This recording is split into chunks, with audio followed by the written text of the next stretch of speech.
This week we do have some pretty good Star Wars news, so we're going to run down Andor. We've got the Andor ratings from the final episodes. Spoiler alert, they were pretty good. We've got some Mark Hamill news, and then we have some brand new, right off the press, Boba Fett news. We have a new Boba Fett comic. So let's dig right in. Let's hop into this Andor news. So this is on the Hollywood Reporter, if you want to see it there. But we've got Andor coming in at number one in the streaming rankings. So you can scroll on down here and actually see what the rankings are.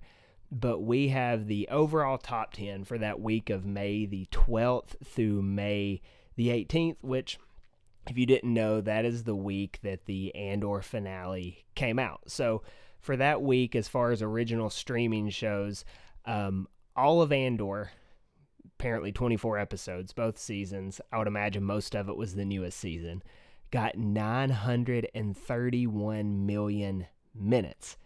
That's a lot of minutes. The next closest was Bluey, which literally every kid in the world watches Bluey. So the fact that Andor beats out Bluey on Disney Plus, I think that's a big deal, and they beat Bluey by 9 million views, which is a ton. You go further down on that, people or shows, movies, whatever streaming even further away from Andor. One interesting thing on Andor too, you can go back and look at the week over week ratings, and Andor was actually, like, I think it gained 100 million minutes a week or something crazy like that. Like, as the show kept going, they kept doing better and better and better. So this is huge news for Star Wars. Andor was critically acclaimed. That doesn't always equal views, but in this instance, it did. If you scroll down here and you look at the top 10 original series, of course, Andor won that as well. Keep scrolling down to the movies. This is interesting to me. It actually pulled Rogue One into the top 10. So people watched Andor, and then they started watching Rogue One, apparently. So that's a lot of fun. It's really cool to see all of this Star Wars hype actually making it outside of the Star Wars fandom. Like, this was a broad appeal, apparently. So that's really awesome to see. I'm sure The Mandalorian probably found its way into this in some shape, form, or capacity when it was coming out. I think Kenobi probably did as well. I'd have to go back and look at that. But it's just really nice to see Star Wars at the top. Now, one thing I think is interesting about this, I'm not a statistician, so I could be way wrong on how all of this kind of plays out, is Andor had more episodes, right? It had 12 episodes in a season. The episodes were longer. They were around an hour, I believe. And compared to other shows, like I know Kenobi has some short episodes, Mando has some short ones. For sure, The Acolyte had some short ones. It had a lot of issues, but had some short episodes. I think shorter run times lead to less minutes viewed because you're watching less TV.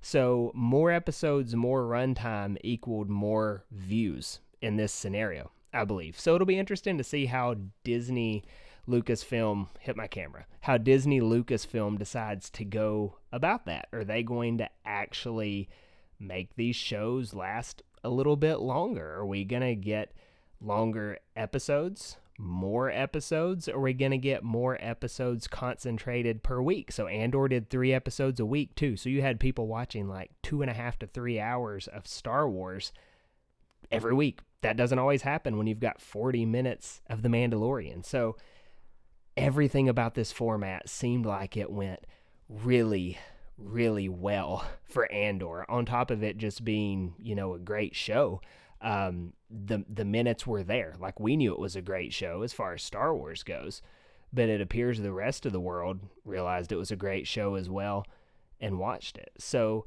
let's hop on over, though, to our next article.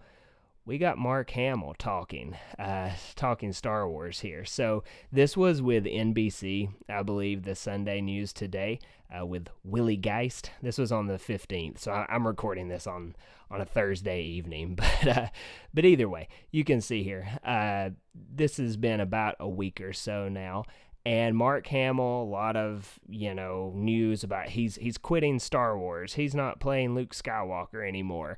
I suggest going and watching this video.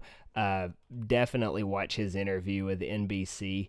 He talks about how, like, he's not exactly just quitting Star Wars. He's 70 something years old and Luke Skywalker is dead at this point. So, like, the only story there is to tell for Luke is a Force Ghost story if Mark Hamill is to be reprising him, because you can't always just be deep faking someone in, having Mark show up, wear the outfit, do the voice, all that. It's a lot of a hassle to get him in. So he was, in his typical Mark Hamill fashion, funny about the situation, talking about, he's not sure what they expect. Disney's not even calling him for stuff. So it's not like he actually quit Star Wars. I think that's what a lot of people were saying is, oh, Mark Hamill quit Star Wars. They're kind of taking that and running with it. I'm sure if they called, he would probably answer. But at the same time, man, he's almost retirement age. Luke Skywalker's story has been told. So I'm intentionally not spending a ton of time on this one story because I don't think it's really that much of a story. I mean, if they did an animated Luke Skywalker show, he could definitely come back and voice it. But live action Luke, he's obviously not going to be doing a lot there. So I didn't think that was too much of a story at this point. But again, anytime Mark Hamill is in the news with Luke Skywalker, people are going to say stuff about it. He's kind of a lightning rod, and that's what he alluded to. Now, this last one here, this is a lot of fun because I'm a comic book fan. I stink at reading long books, but I can read a comic for sure. So this is on the Star Wars website. And this was just announced today, I believe. It looks like actually June 17th, so a couple days ago. And remember, I'm filming this on a Thursday. But Star Wars Bounty Hunters, Boba Fett is getting a new comic. So this is the black, white, and red comics. And if you've never read these, they're pretty cool. I've read the Vader one. In true form, the art on it is black, white, and red. And so that's how it's going to look. So don't go in there expecting it to look different. It's a lot of black, white, and red.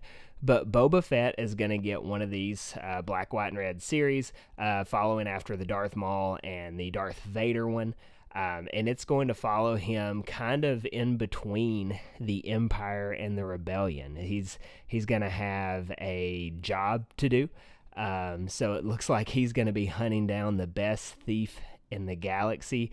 He catches himself in between the trouble of the dynamics of the galaxy at the time, between the Empire and the Rebels. And so it sounds like it's just going to be a fun Boba Fett story. Check out this cover here. How awesome does that look? So it appears that it's going to be written, this first one, there's 4 in here, but this first one written by Benjamin Percy, art by Chris Allen, cover by Alex Maleev. So pretty awesome. Looks good here. I'll probably read it whenever it comes out for sure, coming out in September. I love a fun Star Wars story. This looks like it's going to be a fun Star Wars story. I'll never complain about more Boba Fett, that's for sure. So that's our Star Wars news. The big one being, I think, the Andor ratings coming through, and the Andor ratings being very positive, especially for a Star Wars show. So this will probably expand as we get further into it, finding more Star Wars news. But for a first episode of this, I think this was a lot of fun. Let me know what you thought about the news in the comments below, and I'll catch you next time.